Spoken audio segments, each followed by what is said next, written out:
তোমার কবরে দুনিয়ার একজন মানুষ সর্বপ্রথম গিয়ে তোমার সাথে সাক্ষাৎ করবে, তিনি মুহাম্মদ সাল্লাল্লাহু আলাইহি ওয়াসাল্লাম। বলেন আল্লাহু আকবার। কেউ যাবে না তোমার কবরে। তোমাকে রেখে মাটির চাপা দিয়ে মানুষগুলো চলে যাবে, বাড়িতে রান্না হবে, খাবে, আনন্দ করবে।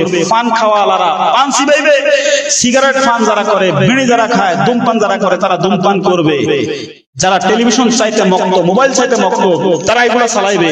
তোমার খবর কেউ নেবে না। ঠিক এই সময় নবী মুহাম্মদ রাসূলুল্লাহ সাল্লাল্লাহু আলাইহি ওয়াসাল্লাম তোমার কবরে আসবেন।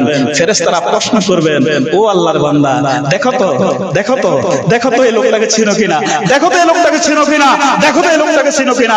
যদি একবার বলতে পারো, ও আল্লাহর ফেরেশতারা আমি চিনি, ইনি আমার কলিজার নবী মুহাম্মদ সাল্লাল্লাহু আলাইহি ওয়াসাল্লাম, মুহাম্মদ সাল্লাল্লাহু আলাইহি ওয়াসাল্লাম। আল্লাহ আওয়াজ দিবে, সাদ্দাকতা আব্দি, আমার বান্দা সঠিক বলেছে। ফেরেশতারা চলে যাও, জান্নাতের বিছানা বিছায়া দাও, জান্নাতের পোশাক গায়ের মধ্যে পরাইয়া দাও, জান্নাতের সাথে পাশা দরজা কেটে দাও, নবুদুল্লাহ আজকে ঘুম যাক, কিয়ামত পর্যন্ত জাগাইবে না। বলেন আল্লাহু আকবার।